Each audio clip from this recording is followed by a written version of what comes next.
following is a presentation of the Retro Network.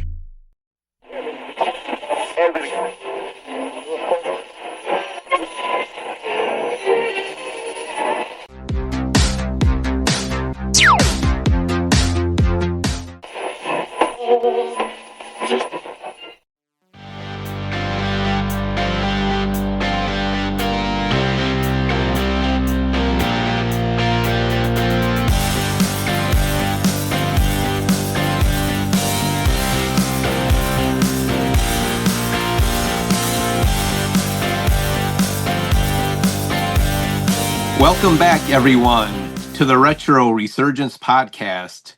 You are listening to episode number 28, and we're happy that you found your way back to us to take another trip down the winding road of nostalgic memories and retro fun. As always, I am one half of the team here at the Retro Resurgence, Ken.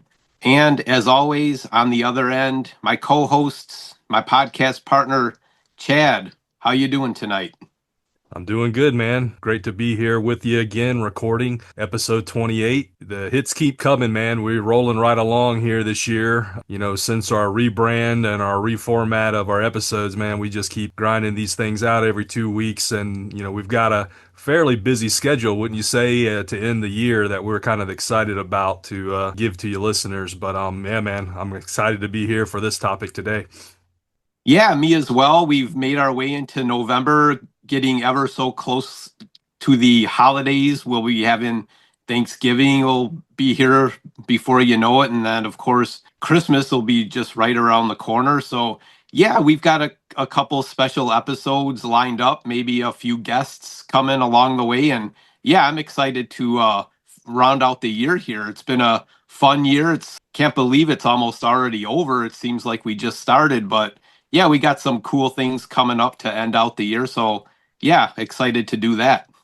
Yeah, and listeners, the best way to keep up with us and what's coming up is to stay tuned here to our social medias, our website, theretroresurgence.com, and primarily over on Instagram. You know, X has been kind of lackluster Right. this year in terms of engagement, so we're gaining a lot of new followers on Instagram, and that leads us into the feedback, Ken, for our last episode. As you know, episode 27 was our, what did you call it? Our Halloween spooktacular trick-or-treat grab bag episode. Did I get it You right? got it. Yeah, you got it. Yeah, that was our Halloween episode that we did, and that was a fun one. It seems like we've been getting some good feedback. I'll just go ahead and read some of the feedback that we've got here on Instagram. We got from the Busy Signal, of course, Jim, our buddy over there. He said, fantastic episode, guys. Halloween-tastic. Loved Jeopardy. Happy Halloween. So, yeah, happy Halloween to you, Jim. Yeah, he liked the Jeopardy segment of the show, it seemed like. So that's cool. That's always fun to do. Yeah, don't worry, Jim. I'm going to get them at Christmas.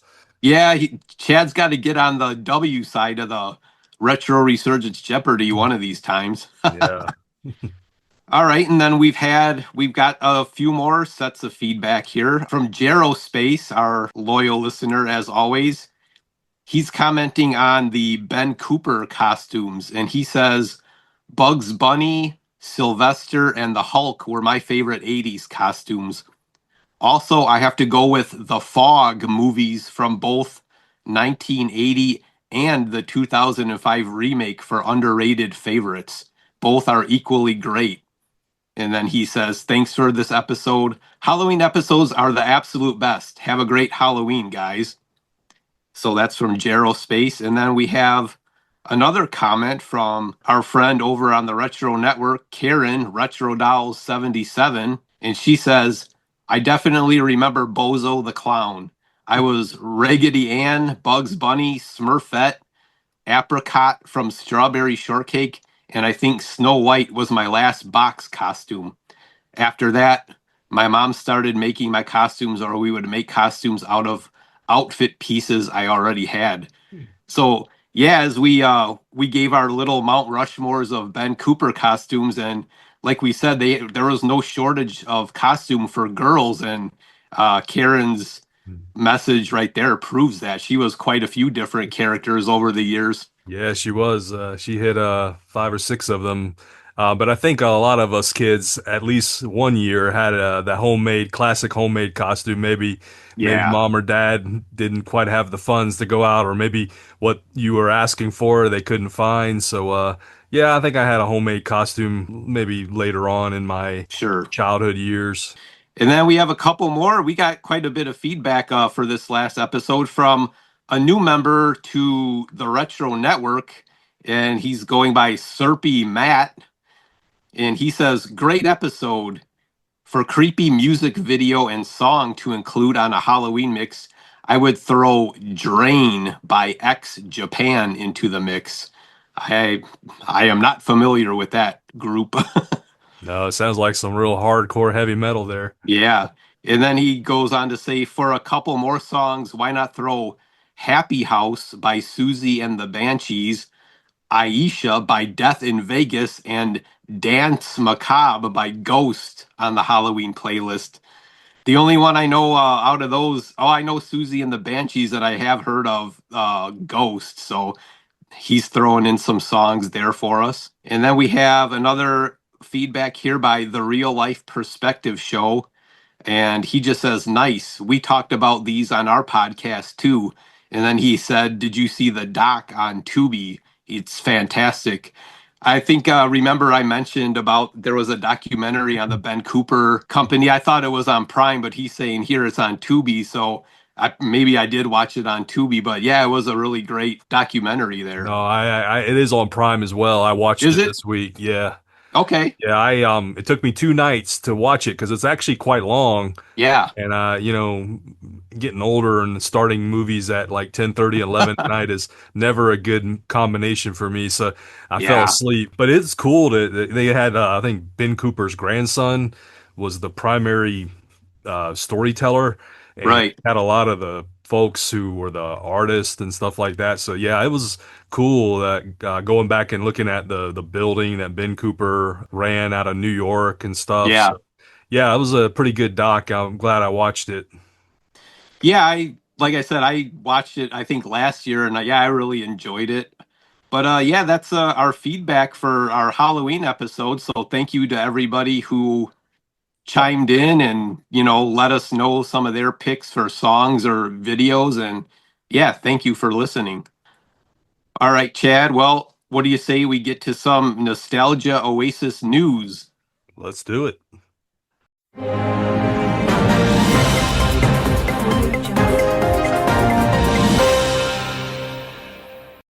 All right, Ken, kicking off Nostalgia Oasis news for episode 28.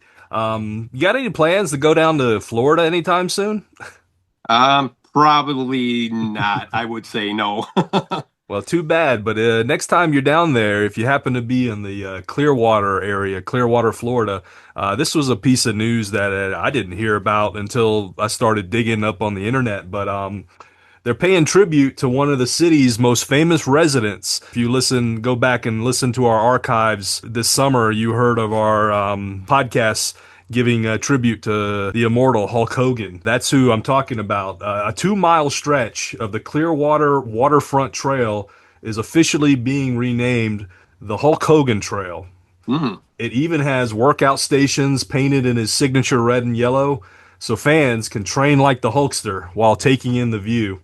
The fitness equipment on the trail includes an incline bench, double monkey bars, double push-up bars, and a multi-use exercise unit. Governor Ron DeSantis made the announcement in early October at Hogan's own bar and restaurant, saying the move keeps Hulkamania alive for generations to come. Hogan, whose real name was Terry Bollea, passed away this summer in July at the age of 71. I think one of the probably more shocking deaths we've experienced in pop culture in some Yeah, time. for sure. Yeah. Yeah. DeSantis emphasized that the former WWE Hall of Famer was more than just a superstar in the ring. He highlighted Hogan's commitment to Florida charities, including the youth mentorship programs, sports initiatives, and various community development projects across the state. His son, Nick Bollea, was in attendance and said that Clearwater was always home for the Hulkster. no matter how big he got, and that this trail is more than a tribute. It's a living legacy, he says. So, if you're ever passing through Florida and down in Clearwater, you can walk the same path the Hulkster loved and maybe channel a little of that say your prayer, eat your vitamin energy. So Yeah. I thought that was pretty cool. We love our wrestling, and certainly no bigger name in wrestling history than Hulk Hogan. And I think it was a pretty cool and a unique way to keep Hulkamania alive. What do you say? Yeah, man, I hadn't heard of this until I saw you had put it on our spreadsheet there for the episode tonight. And yeah, man, Hulk Hogan synonymous pretty much with living in Florida. I think Yeah. he probably lived there probably the majority of his life. And yeah, man, what better way to, you're walking a 2 mile trail, but you can stop off and get pumped up along the way. Yeah, these exercises, I think that's a pretty cool idea. You're getting some cardio in and then you're also can go do some exercises too along the way. Yeah, it's different than like a statue, a lot of outside of Right. a lot of stadiums, a lot of sports athletes would be you'd see their statue outside of the arena. So yeah, Yeah. this is pretty cool. And in his later years, he was very well known for being in his beach shop. I think it was either Clearwater or Daytona, Yeah. where he would have Hogan's Beach Shop, and along Right. with his buddy, Mouth of the South, Jimmy Hart. I've never been to that part of Florida, but if I ever get there, I definitely will make a stop at Hogan's Beach Shop. Yeah, you definitely have to check that out while you're down there and then go check out the Hulk Hogan Trail along the way, man. That sounds like a, pretty interesting and, fun little thing to do, I would suppose. But yeah, man, that was a cool little topic to kick off the Nostalgia Oasis news with, Chad. What do you got for your piece of news? Well, you told me, Chad, after I had already put this in the spreadsheet that you were looking at the same story, but I kind of nabbed it from you. Yeah, my wife tagged me in it, and knowing that, we like the retros and the decade things, she tagged me in it. Yeah. And when I saw you had it as your article, I said, I'm not going to read it. I'll just listen to what Ken has to say. So tell us what it Okay. is. So, yeah, I don't know if I'm going to be making it down to Florida anytime soon, and I'm probably not going to be making it to Las Vegas anytime soon either. But Yeah. my story is about a retro theme park that will be opening in Las Vegas. Now, there isn't a specific date or time when this is going to be done, but there's a company called Retroscapes that is going to build a new theme park in Las Vegas spanning the decades of the 1950s through the 1990s. So I thought that was pretty interesting. The park will serve up all things nostalgia, including an 80s arcade and a 70s disco.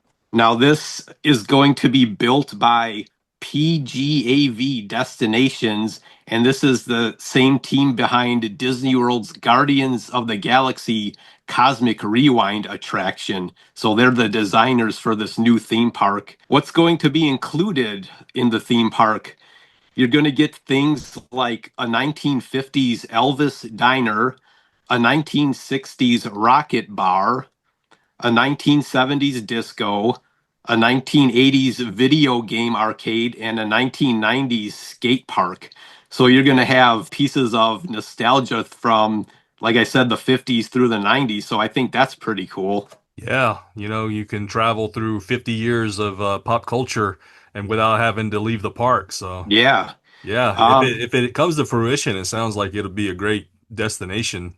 oh, yeah, it'd be awesome. I would probably maybe try to get there if this thing does, like you said, ever come to be. Yeah. The park's centerpiece is called the Fountain of Youth, which will be the site for nightly fireworks and laser shows focused on American pop culture legends. Now, they already have on their website, they have future events that are already to be determined. So they're going to have a 1990s throwback jams night, a 1950s sock hop extravaganza, and an 80s VR gamer night, just to name a few things.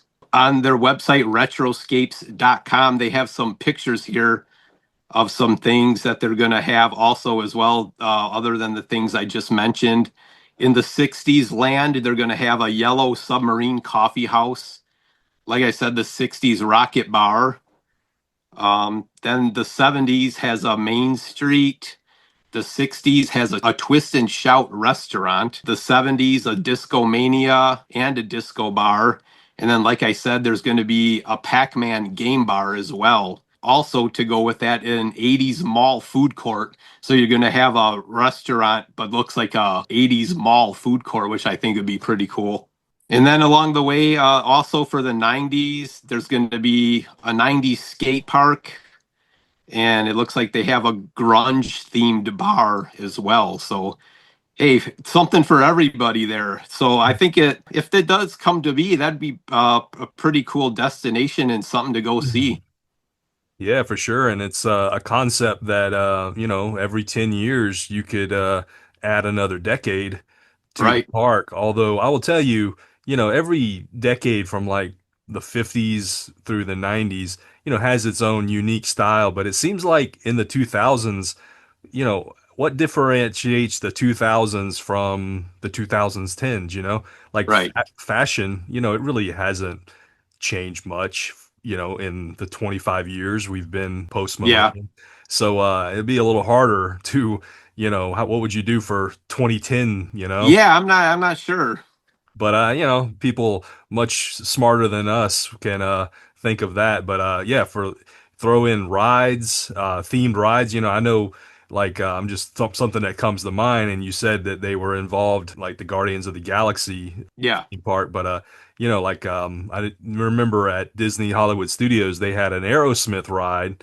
And thinking, something like that, you could throw that into the 80s or the 90s. You could, bands could have their own themed rides, listening to their music during the right. ride. Yeah, and throw in concepts like VR and virtual reality and augmented reality. So yeah, it's a cool Yeah. concept. If it things like this, you hear a lot about these things, and then it kind of one thing leads to another, and nothing really comes of it. But this one, hopefully, it has legs and it can actually do something.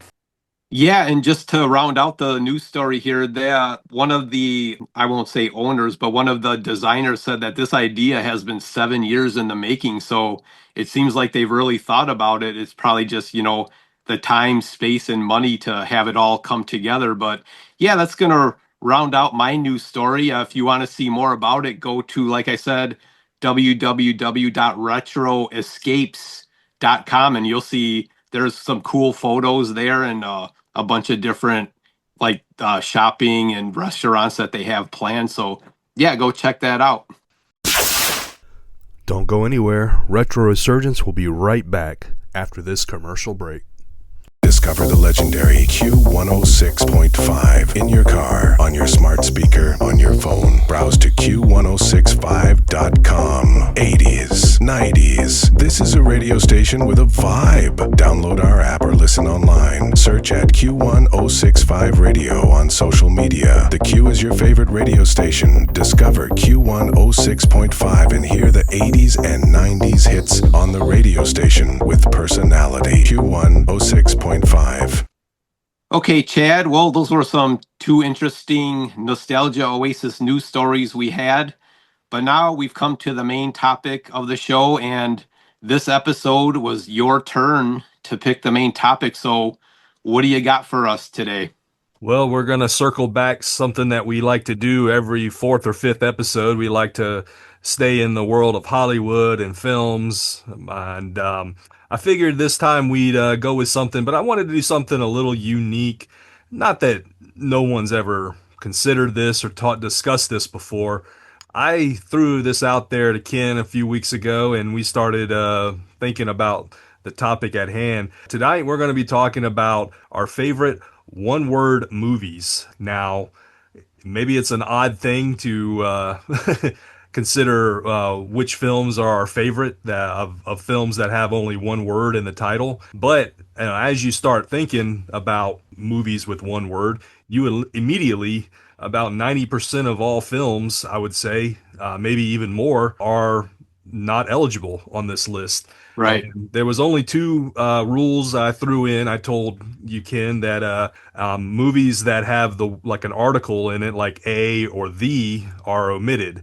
Right. So, example I use, I said, The Departed is not eligible because it's more than one word.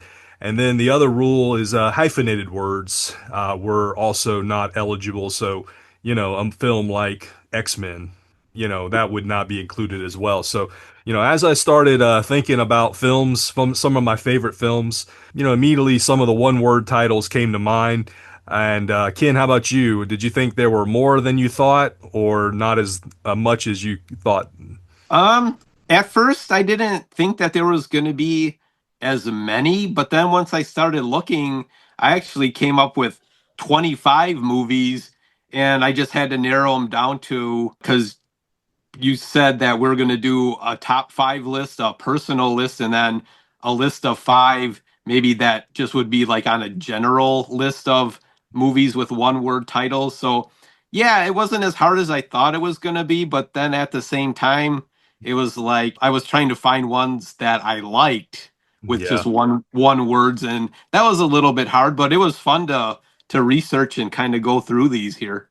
Instead of just giving our favorite five of our favorite one word movies, I also challenged Ken. I said, let's also think of a list of one word titles that you think, as a general consensus, are some of the greatest films.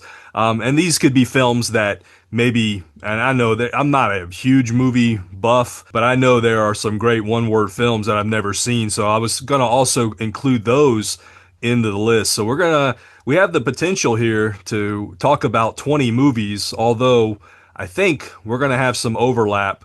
And also, maybe one of your favorite films is also one that you consider is one of the greatest films in society. So, it's okay if a film is on both lists, but I've got two top fives. Ken, you've got two top fives. So, Yeah. what do you say we get started?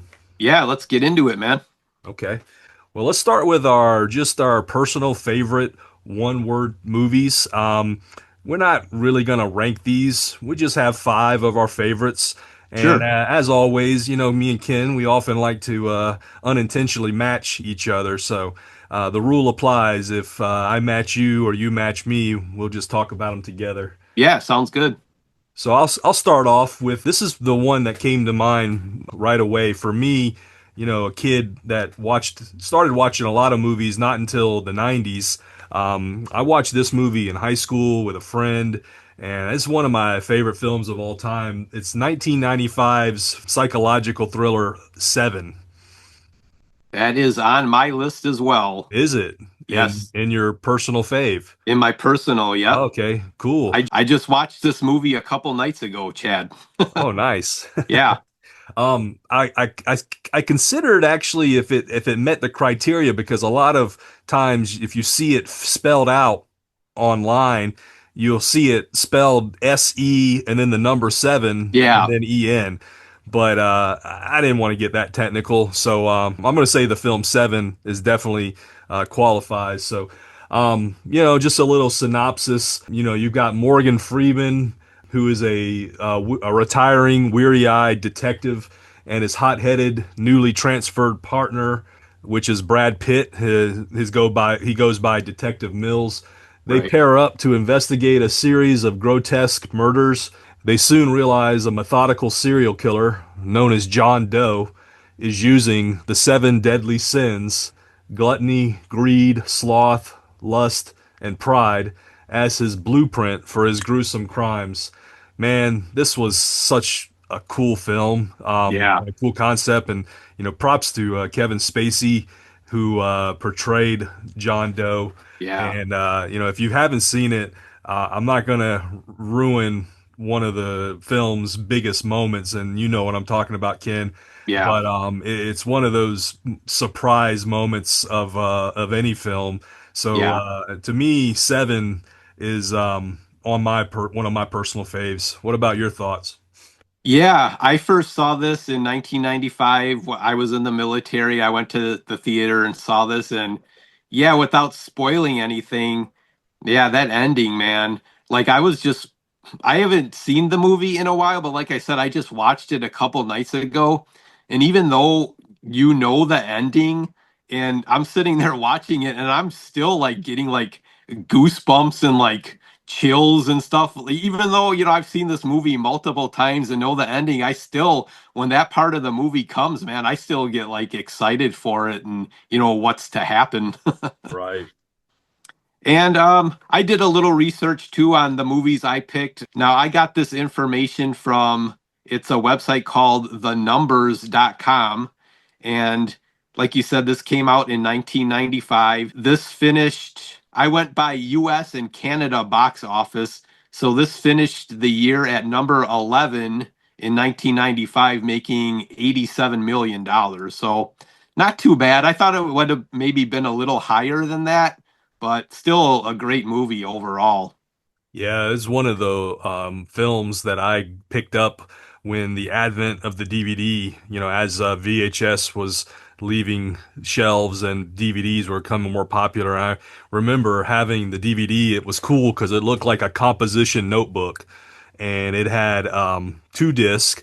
One was the movie, and then one was probably like special features and deleted scenes. And I always remember the early days of DVD when I think of this film. Yeah.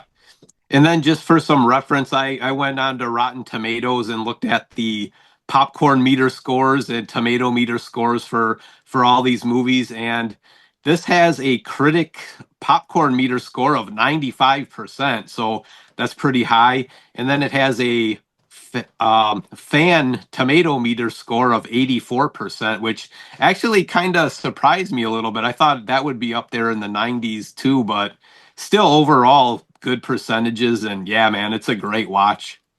Yeah, and then I often, when I listen to podcasts and they do a list show where they're, when it talks about like greatest films of the 90s, I definitely hear Seven mentioned quite a number of times as some of Yeah, people's favorite of the 90s for sure. right. Great performance. Brad Pitt and Morgan Freeman do an excellent Oh, job as well. yeah, I think they really fed off of each other. Somerset, Morgan Freeman was the, down to kind of like low key, kind of smart detective. And then, yeah, Mills, Brad Pitt was the hothead young guy coming in from a different city. And yeah, I think they really did great together. Cool. Well, like usual, man, we match. So, Yeah, we hit right off the bat. yeah. So, why don't you throw out one of your top five favorite films? Okay, this is going to come as no surprise to you, Chad. We're going to go to 1975. I knew it. In the movie Jaws, of course, this finished number one at the box office in 1975, earning $260 million. Like we've talked about this movie multiple times on the show. I Yeah. did a solo little podcast about it over on the Nostalgia Oasis, and Yeah. what can I say? Like I said, this is one of my favorite movie franchises, and yeah, I don't think you can leave this one off the list of one-word movie titles. So yeah, Jaws is my pick.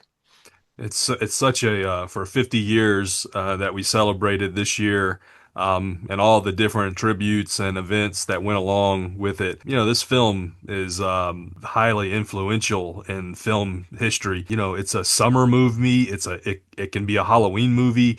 It's just the anytime movie, really. Right. I mean, it's got all kinds of cool stuff, and for that time, and again, I've said this before. Had I been alive in the mid 70s and old enough to go to movies, I'm sure. And, with the advent of movie theaters, it being something that wasn't as popular and as common as it now is, to hear about Jaws coming and, the excitement and going to see that in the theater for the first time is probably Yeah. something any kid of that generation would never forget. So Right. I knew Like I you'd yeah, go there for sure. yeah, I knew you knew that one was going to be on here. Just going over to Rotten Tomatoes, popcorn meter critic score of 91% and a fan tomato meter score of 97%. So yeah, Yeah. probably I would venture to say probably one of the greatest movies of all time, in my opinion. Now I got to ask you, you have it on your favorite, but do you also have it as one of your overall top fives? I do not. I tried to pick 5 different movies Okay. from my personal to a general list. So no, I don't have it there, but I mean, it definitely could be there for sure.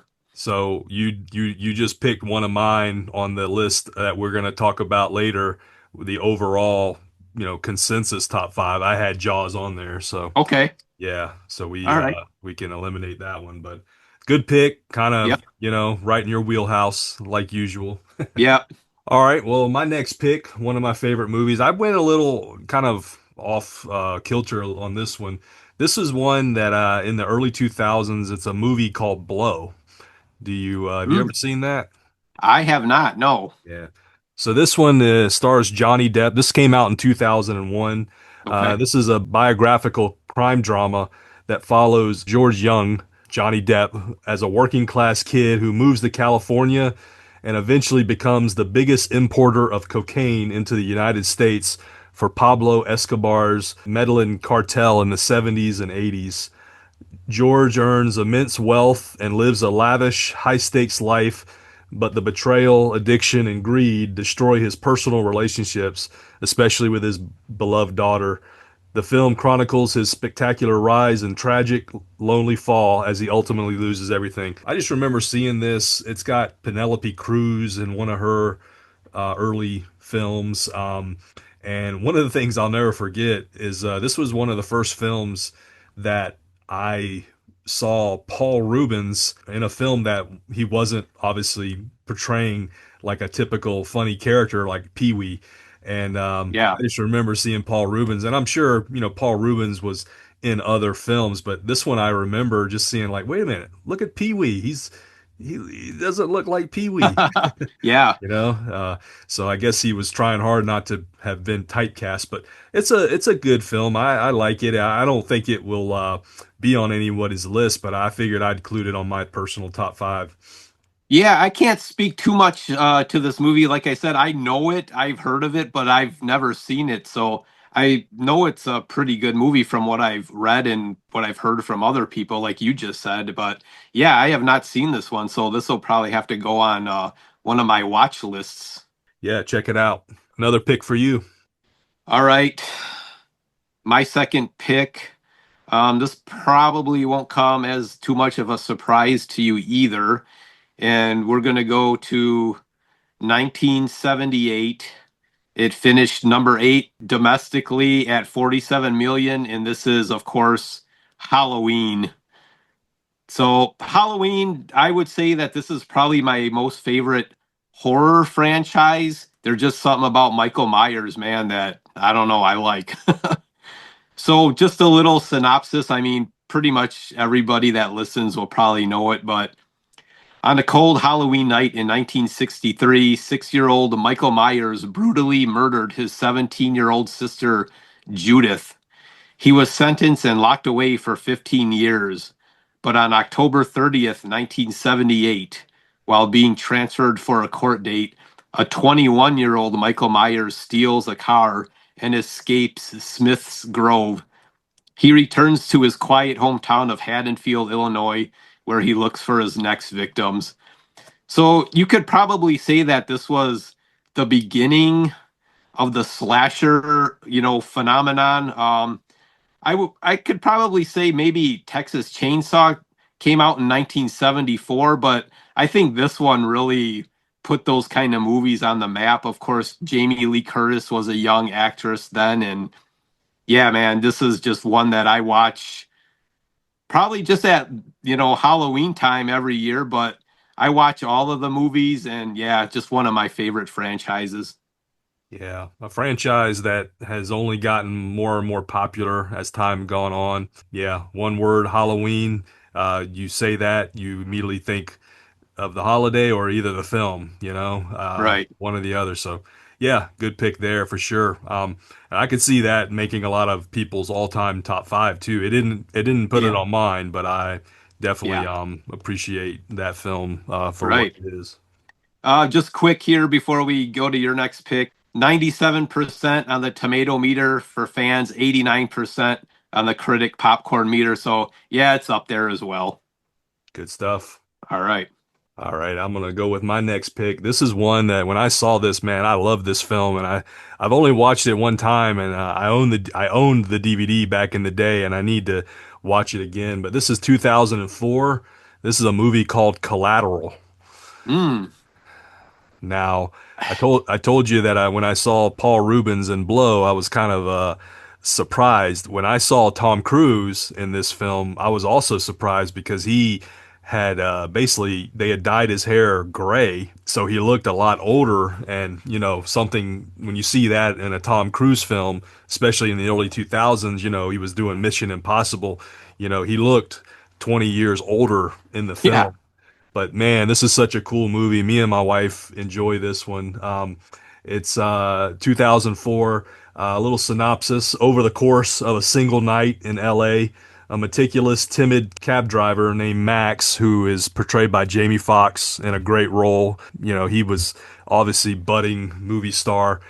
We talked a few years prior to this. He was in Any Given Sunday Right. in the late 90s, one of my favorite sports films. Yeah. But he's in this. He's taken hostage by his passenger, a cool professional hitman named Vincent, who is portrayed by Cruz. Vincent forces Max to drive him to 5 different locations as he systematically carries out a series of contract killings related to a drug cartel indictment.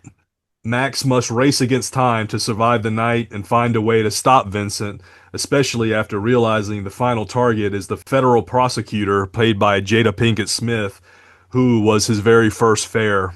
So, it's a cool movie, man. It's just one of those like action thrillers.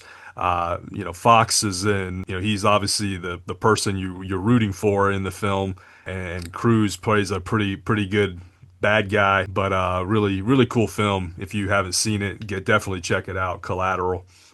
Yeah, that's another one that I'm not really too familiar with. I haven't seen this one either. So you're giving me some movies to watch, Chad, for a watch list coming up, maybe for, with winter coming and Good. I'll be stuck in the house a lot. So yeah, giving me some movies to go check out here. But yeah, like I said, I haven't seen this one, but I've heard you talk about it before. So right. All right, another pick for you for your top five. All right, my next pick, probably, my picks tonight for my list are probably going to come as no surprise to you. I'm But I waiting. I'm gotta, waiting on two in particular, but go ahead. okay, but I gotta stay true to myself and what I like. So my next pick, 1989, finished number one at the box office with 252 million. Of course, we're talking about Batman. Having witnessed his parents' brutal murder as a child, millionaire philanthropist Bruce Wayne, Michael Keaton, fights crime in Gotham City disguised as Batman, a costumed hero who strikes fear into the hearts of villains. But when a deformed madman who calls himself the Joker, Jack Nicholson, seizes control of Gotham's criminal underworld, Batman must face his most ruthless nemesis ever while protecting both his identity and his love interest, reporter Vicky Vale, Kim Basinger. I mean, what can you say about this movie? Batmania of 1989 was everywhere. I can remember just all the merch, all the restaurant tie-ins, Taco Bell, the cups, just, you know, Jack Nicholson as the Joker. Man, was just awesome. And yeah, this movie was so good. I watch it multiple times a year, and yeah, it's just probably one of my favorite superhero franchises as well, the Batman Yeah. movies. And when your summer is known as the summer of Batman, which Yeah, a lot of folks refer to 1989, and they talk about that summer season, it was owned by Batman, for the yeah, whole summer. And interesting enough, based off of the rules that I have set out, it's the only Batman film that's eligible.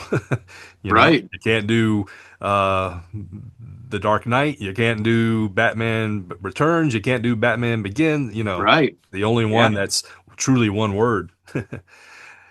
Yeah, man. Just for the going back to Rotten Tomatoes, popcorn meter. Now these scores make me a little angry because the critics' popcorn meter is only 84%, and the fan tomato meter is only 77%, which I think that's pretty low, man. But I guess it is what it is. Yeah. It'd be 100% if I was voting on both of them. So, You can't deny the film's impact on pop culture. no, Just in like you consider the toys, the video oh, games, the apparel, the merch, like you yeah, said. everything. Yeah, and prior to this, right, all we had in our world was the '60s Batman. The Yeah, Adam West, Burt Ward, right. and what a departure from that. Tim Burton definitely took creative liberties to basically put the Batman franchise on his shoulders and has Yeah, taken it to obviously way new heights than ever dreamed of. So right. I kind of figured you'd have that one for sure. Yeah, you know me. All right, my next pick. This is going to be a guilty pleasure of mine. I think about the USA Network in the summer watching this film. This is 1990, and it's a film called Tremors. Oh, okay. Have you seen this?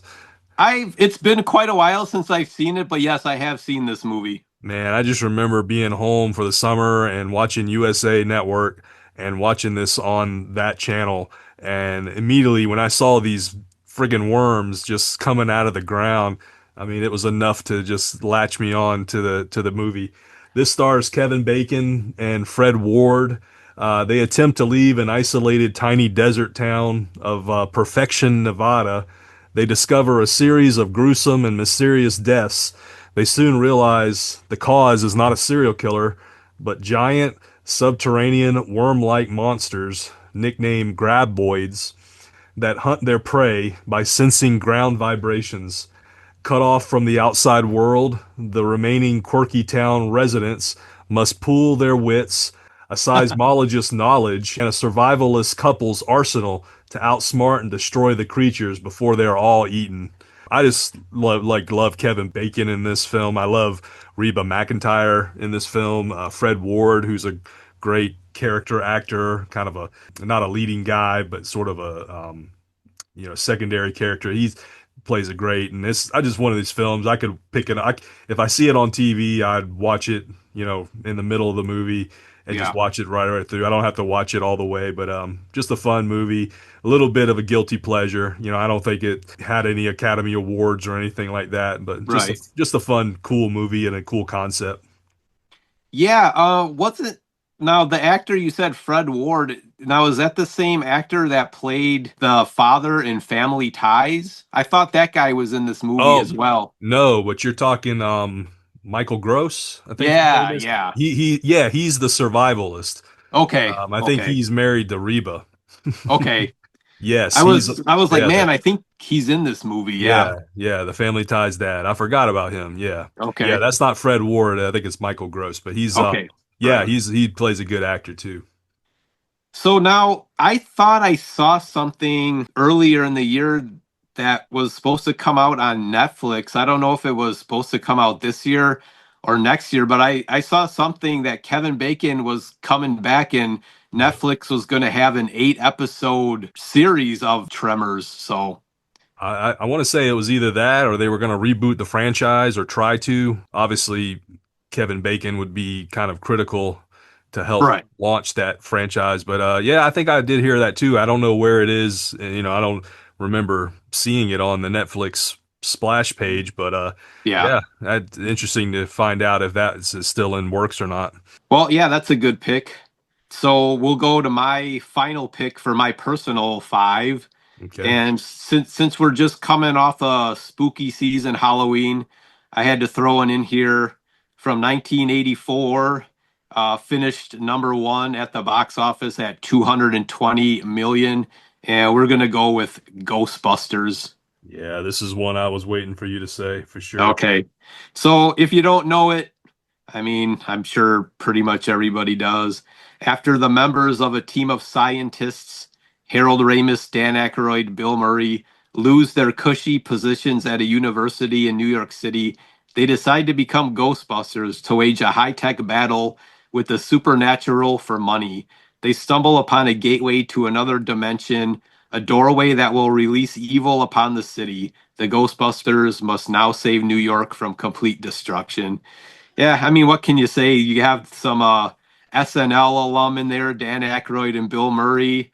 And then also joining the group is, of course, Ernie Hudson, who plays Winston.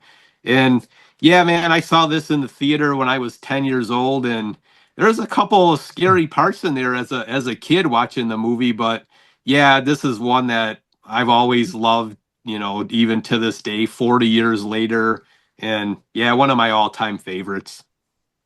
Yeah, knew it would be either on one of your two lists for sure. No surprise. But yeah, a franchise that still today is very strong, and the characters and actors have changed, but the spin-offs and the remakes have come about.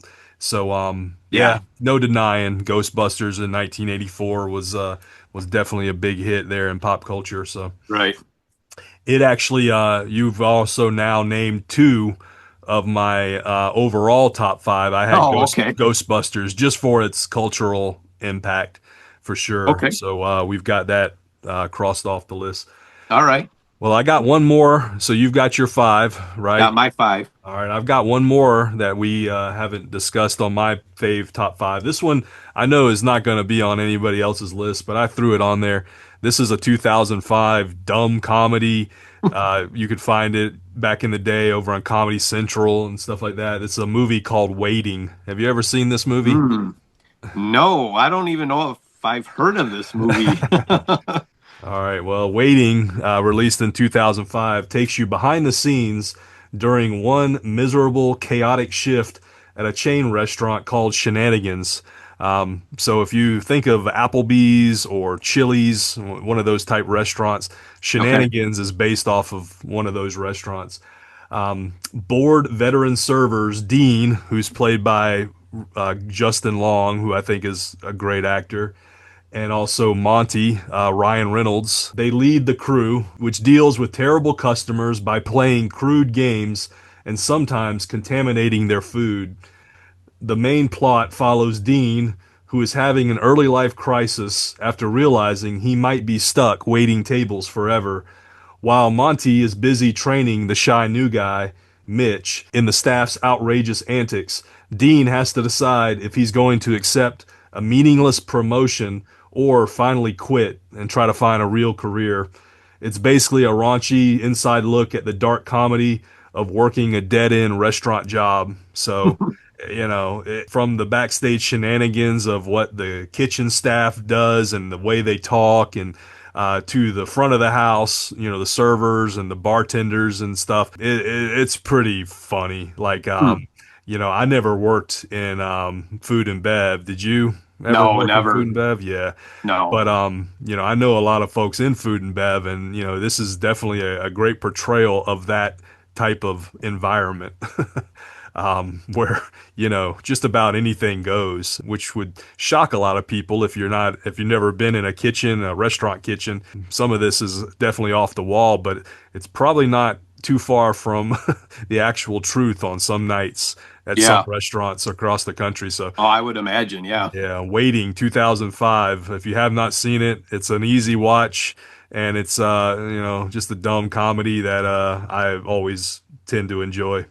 Another one you threw at me, Chad, that I haven't seen. So you're building my watch list up here for the upcoming months. So Be yeah, care- man. be careful if you watch this movie. You may not want to go to a restaurant for a few days afterwards. Okay. Yeah. All right.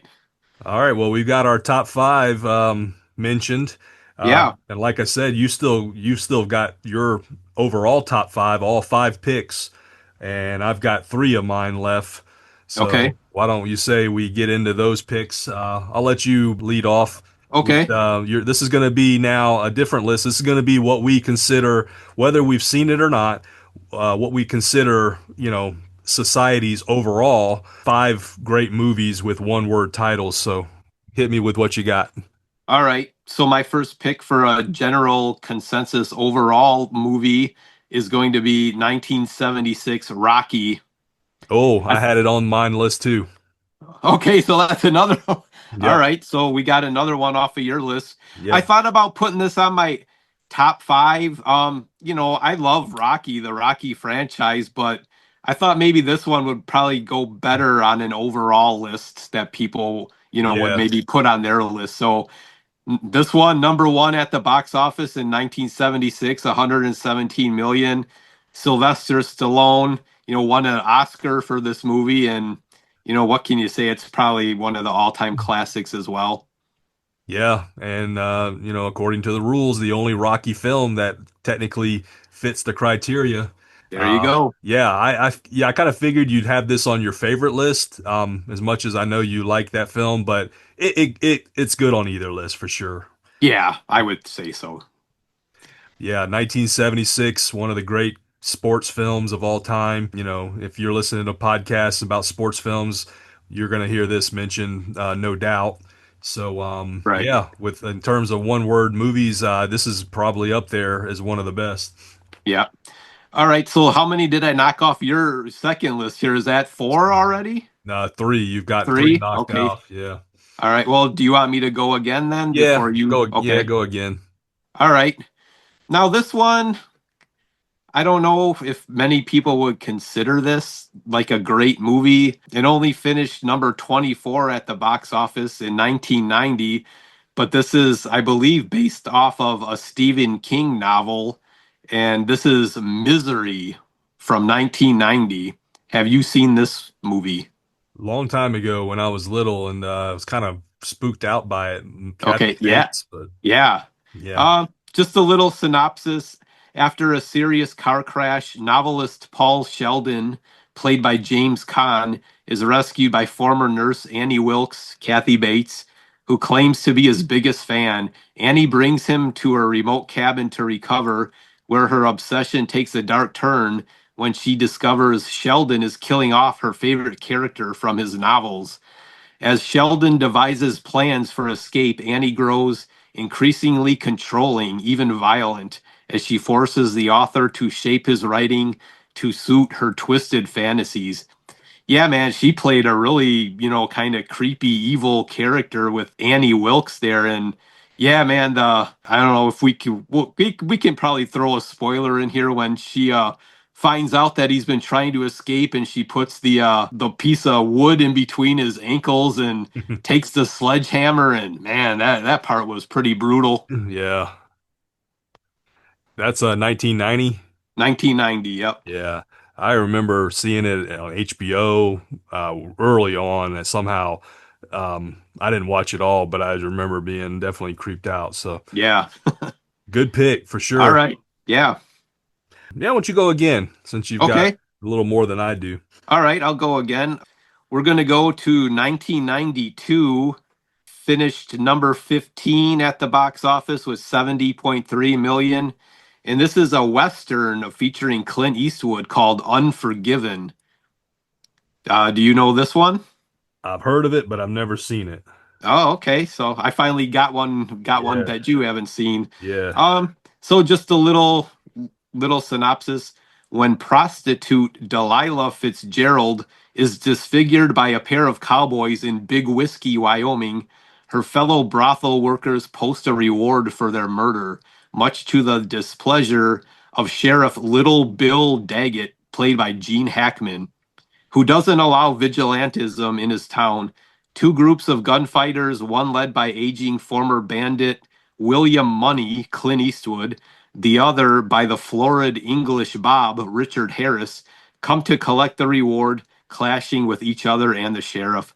I believe Morgan Freeman is also in this movie, if I'm not mistaken, but yeah, I remember going to see this one. I think me and my dad went to this. And yeah, this was, if you like Westerns and Clint Eastwood, this is, probably right up your alley. It's a good movie. Yeah, I've heard of it as being one of people's all-time favorite westerns. For Yeah. a second, I thought you were going to say Tombstone, Oh, well, which yeah, I, that was on my one of my picks for my 25 that I picked. honorable. But yeah, Yeah. I went with this one. Yeah, because I think that was probably right around the same time. Yeah, Um, yeah, for sure. According to the rules, yeah, Unforgiven, of course, meets the criteria, and yeah, gonna find it on a lot of lists, westerns and '90s movies as well. So right. good pick. Okay. All right, I'll go with one that I had on my overall top five. This is going to be probably the earliest pick out of both of ours. This was in 1960. I'm going with the film Psycho. Ah, okay. Yeah, 1960, Alfred Hitchcock. Nothing short of revolutionary. It's one of the most studied and influential films I think have ever been made. It fundamentally changed the horror genre. This we talked about, Halloween being, one of the top slasher movies. If you say that, then you probably say that kind of came out of a result of Psycho, the birth of the slasher and psychological horror. If you had Halloween, Jamie Lee Curtis, you had her mom, Yeah. in there as probably the original Scream Queen. Yeah, sure. Of course. The film delves into themes of mental illness, split personalities. It ushered in the era of psychological horror, where the source of fear is the human mind rather than the unknown. But it laid the groundwork, I think, for the slasher subgenre. It directly inspired films like Halloween, Friday the 13th, and Scream. I have a fond memory just a few years ago during COVID when the movie theaters were shut down. We saw Psycho on a big screen outside one of the movie theaters, projected it on the side of a wall, and had a big speaker, and we all watched Psycho. And it was really cool because, black and white film, and Yeah. really cool at that time to take in that movie in that environment. So one of my, I wouldn't say one of my favorite movies, but I think, like, again, if you're talking overall impact, Psycho definitely makes a lot of folks top five, I would think. Oh yeah. Now that I have not seen the original Psycho, I think I've watched Psycho 2, but that came out in the 80s, but Yeah. probably a lot different than the original. So yeah, I plan on watching it. Man, maybe I can squeeze it in here, one of these days and yeah, check it out. Like I said, yeah, Jamie Lee Curtis's mom was in there.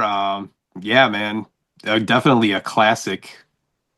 Yeah, and then also the technical and stylistic innovations that Hitchcock brought. He used approximately 78 quick cuts and extreme close-ups in 45 seconds to Wow. convey brutal violence with minimal gore. It just demonstrated the power of the montage, editing, and suggestion over explicit imagery. Basically, it was a new way to show violence, but not in a gory kind of way. So, yeah, again, a lot of, I would guess, film students probably study this film. So, Yeah. it's definitely high on, I would think, anybody's list. Oh yeah. Well, all right, what is one of your other picks for top five? All right, my next pick. Now, this movie came out right at the end of 1997 and finished number 7 at the box office with 112 million, but then bled over into 1998 and finished number 1 of 1998 with 488 million. And this is Titanic. You picked my last pick. Ah, okay. All right. So I'm through. But yeah, we'll talk about this together. I mean, geez, Yeah. talk about a movie that just blew the heck up. Yeah. Golly. Like to come in in December of 97 and finish number 7 at the box office, man, that just tells you right there. Because I remember I didn't start dating my wife until 1998, and we went and seen this movie in March of 98, and I know it had come out in December of 97, so that tells you how long this movie was in theaters for. I think there was an actual rule. If you were dating or boyfriend and girlfriend, you had to see it or else the relationship wouldn't work. Yeah. And she had seen this movie prior to us dating, so yeah, she went and saw it again with me because I hadn't seen it yet. And yeah, man, I mean, it's kind of I don't want to say a far-fetched story, but the Celine Dion song, and yeah, Yeah. this was just everywhere at that time. I was in middle school and I was just sort of starting to take interest in girls. And I remember a group of girls falling head over heels for Leo DiCaprio. Oh yeah. My God, Leo mania was all over in 97, 98. But I remember one girl said she had went 13 times to see the movie. And Wow. the movie's like 3 hours long. Oh So yeah. like the time that girl had in the theater was like Oof. unreal. Yeah. But yeah, you can't, that time era, that movie, you can't deny its success. It swept in the Academy Awards that year. It's tied the record for most Academy Award wins. And, it's one of the first films that really used a lot of CGI. You know, it Oh yeah. created realistically recreate the ship and its sinking. So the visual effects set new benchmarks for realism in filmmaking. And then, of course, the story. You know, you had star-crossed romance with Jack and Yeah. Rose, two polar opposites in terms of where they were in society, but it became the quintessential tragic modern romance, and it became instantly recognizable. Some moments from the film, you know, he's standing on the bow of the ship, you know, I'm Yeah. king of the world. The debate on whether Jack could have fit on the door Yeah. in the final scene. Yeah. Um, like you said, the song paired extremely well. It brought Celine Dion, I think, a nationally known name, Right. became very popular here in the States. You know, it was one of those defining cultural events of the late 90s. Yeah, it was my last pick, so I'm off the board. All right. Yeah, I took a lot of your picks there, Chad. So I'm gonna finish up this list here with my last pick. And this is coming from 1979, finished number 9 at the box office at 60 million. And this movie has been dubbed, from what I've heard and seen, as Jaws in space. And the tagline for this movie is, "In space, no one can hear you scream." And this is Alien from 1979. Okay. Now, I have not seen this movie, but I know it's high up there among sci-fi horror fans. And Yeah. yeah, Sigourney Weaver, also from Ghostbusters, is in this movie. And yeah, I mean, you've had some crossover too in the past recently with Alien and Predator. So yeah, it's like I said, a big movie among sci-fi horror fans. And yeah, I think it would probably be on a lot of people's lists. Yeah, for sure. I can't speak much on it either. I've never seen it. Right. But yeah, in terms of sci-fi for its time, definitely, one of the biggest films for that genre for sure, I think. Yeah.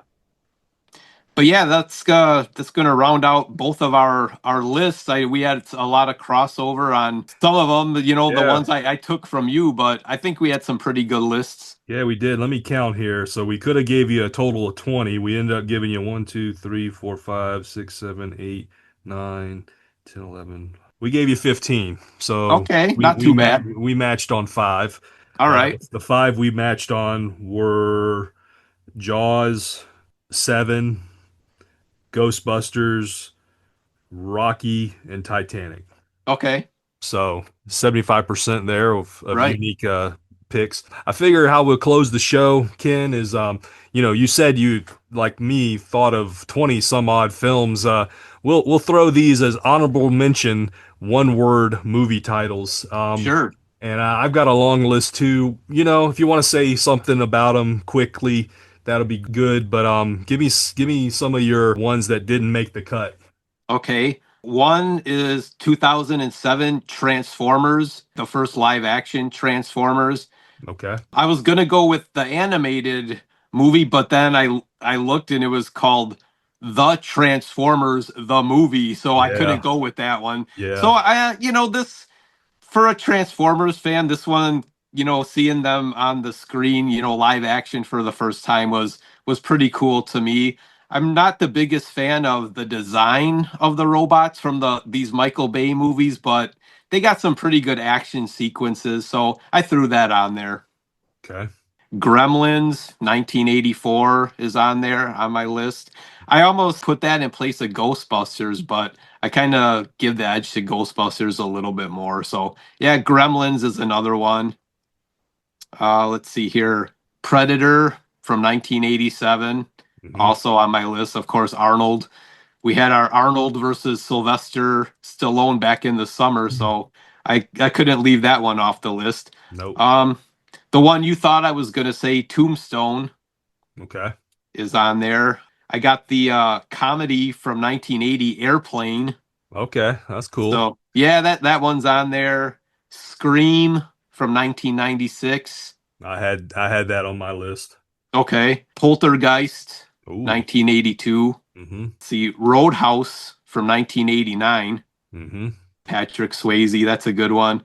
I have Friday from 1995. Ice Cube and Chris Tucker. That's Yeah. a That's a pretty good comedy there. Yeah.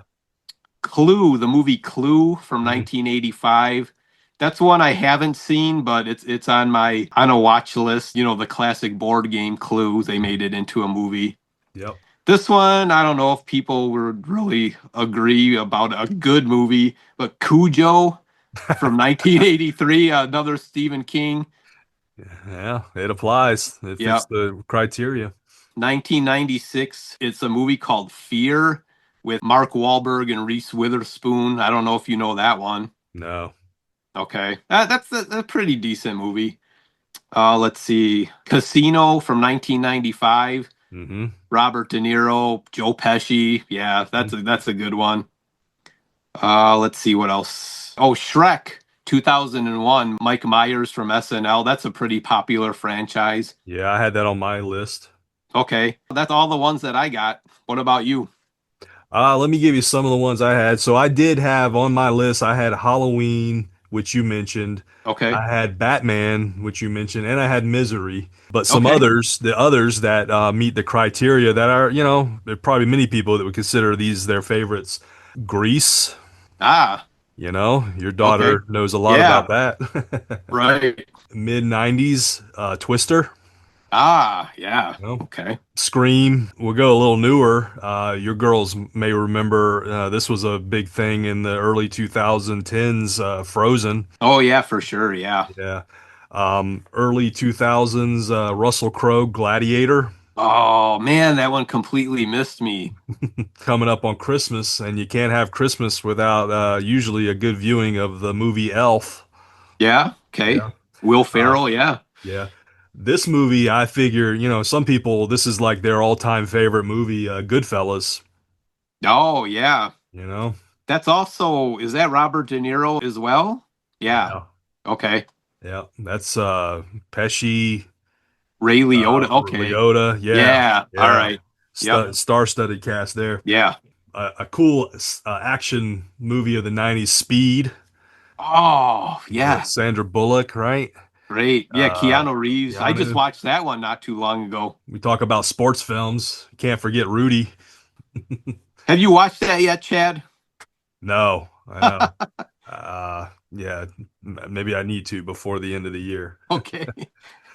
Another sports film, obviously kind of a opposite of a documentary or a serious movie, is Caddyshack. Of course. Yeah. I threw on Footloose. Okay. I threw on for your '90s kind of teeny bop pop culture kind of thing, Clueless.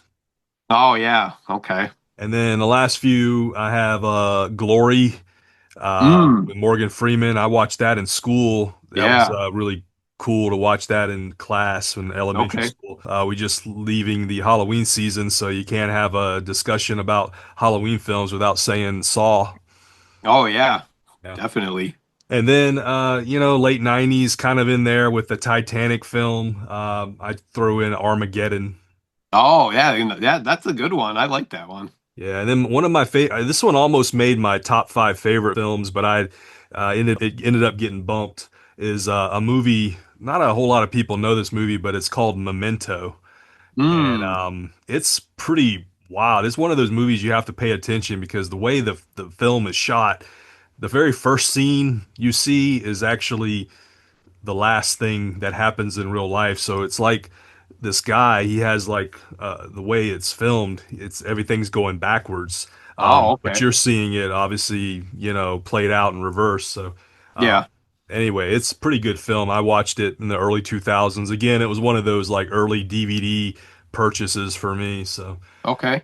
anyway, that's a whole lot of movies there. Yeah. I know we left some off for sure. Oh, yeah. I bet there's a lot that we probably didn't put on there, but yeah, we had a Yeah. pretty good list.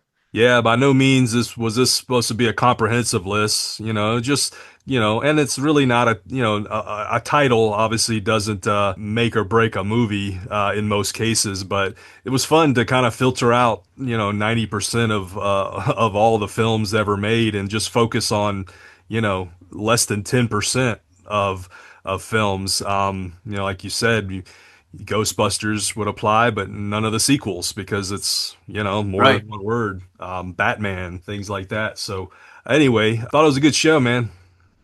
Yeah, it was an interesting topic. I was excited to do this one with you tonight, and it's a little something different, and we like talking about movies here. And yeah, man, I was glad to do it. And it was a good topic for the show.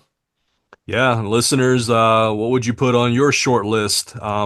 Maybe some of your faves, or maybe some of you what you consider all timers. Let us know over there on Instagram. I know our loyal listeners will throw us a comment here and there. So let us know your list. Let us know the one word movie titles that come to mind immediately when you think of them. So let us know over on Instagram, and we look forward to reading your comments on the next episode.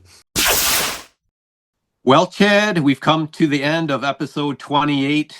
I think it was another great episode. We went back to the movies, the theater, with some one word movie titles that we liked and that we thought should be on everybody's, maybe not everybody's list, but maybe a general consensus of some movies that people would put on a list for one word movie titles. What'd you think of the show? It was your topic, so I Yeah. bet you liked it. Yeah, I did. And it's a kind of a unique and creative way, I thought, to exercise our thoughts and exercise our minds, reach back for those great one-word film titles. And, listeners, you got several movies there, both mentioned by Ken and I. So, like both of us, there are some that, we are guilty of not having seen. So do yourself a favor, watch some of these films. Then you won't be disappointed. We gave you all kind of different genres to watch too. So if you're into silly comedies, go watch Waiting. If you're into the westerns, Unforgiven, mentioned by Ken. And if you haven't seen movies like Jaws, Ghostbusters, or Batman, what are you doing? Like you, Yeah, we're gonna pull your retro card. So right. anyway, no, it was a fun episode, man, and look forward to rolling along. But Ken, I know you've been doing a lot of work behind the scenes over with your kind of personal endeavor. Tell us a little bit about that. Yeah, so if you've been a listener of the show, maybe if you can remember back to episode 1, I mentioned that in 2023, I had tried to start kind of like a toy podcast of like toy collecting and kind of going over like old toy lines and some new stuff in the world of toys. And, it kind of really didn't pan out. I was new to podcasting and I was trying to do it by myself. But since you and I, Chad, have been doing this podcast, I've learned a lot of things, how to podcast and maybe, kind of how to talk a little bit better. And so I'm thinking of relaunching the toy podcast called Wide World of Toys. And these episodes are probably only going to be maybe like 20 to 25-minute tops, kind of just short little episodes, but you'll be able to find it under the Retro Resurgence podcast feed. So I'm excited about getting that up and going again and kind of refreshing that podcast. So maybe look for that to be coming pretty soon here. Yeah, and listeners, go follow Ken. What's your handle over there for Wide World of Toys? You can follow it on Instagram. It's just at Wide World of Toys _ RRTRN. Yeah, go and find us. And we'll also have a link over on the retroresurgence.com. Ken's Toy Time Warp will warp back into Wide World of Toys, which I knew Ken at some point was going to have to get his toy itch. And I Yeah. think this is a great way. And the great thing is, listeners, you won't have to go look for a different feed because when Ken drops episodes, they'll be right there in the Retro Resurgence feed. So all of our fans who are nostalgic about those old toys, there's no one better to get your toy reviews and retrospectives than Mr. Ken over there. So check it out, listeners. It's coming soon. I know, Ken, the holidays are coming up, so time might be of limited use to you, but I know you'll squeeze in an episode or possibly two before the end of the year. Yeah, I'm gonna try and squeeze a couple in there, like you said, November, December. Yeah, it's just something that I've always, like started out with, always kind of wanted to do. But now that I've kind of been doing this with you and got some practice under my belt and know a lot more about how things work, I think I can probably pull it off this time around. Yeah, I know you will. And practice makes perfect. And, both of us we're just regular old dudes that, sometimes miss the old days. But, Yep. we're trying to learn this new venture here, all this electronic social media ventures that, folks do. And, Ken, you've done great on our reels. So I look forward to seeing some of those toy reels over there on the Wide World of Toys. Check it out and drop in right into the Retro Resurgence podcast feed. Yeah, thanks, Chad, for allowing me to put it under the feed there. And yeah, like you said, you don't have to go looking for it somewhere else. It'll be right there where you listen to us. So yeah, I'm excited. Yep, and listeners, you know that a few weeks ago we told you about our partnership with Q106.5, a great 80s and 90s streaming radio station. You can download the app for iOS and Android. You can go to their website, q1065.com, and stream it right through your browser while you're out and about. In the November and December here, listen to the cool 80s and 90s jams over there. We are featured over there. We have an advertisement that runs over there a few times a day. So any listeners that have come from Q106.5, please drop us a line. I'd love to know that your listening came from that streaming radio station. So I know, Ken, I've been listening to it lately, and golly, I mean, it takes me back when I hear some of these songs. I don't hear them on normal radio, and these kind of flow right in. So great music over there by Rob, who runs it, and go check them out, q1065.com.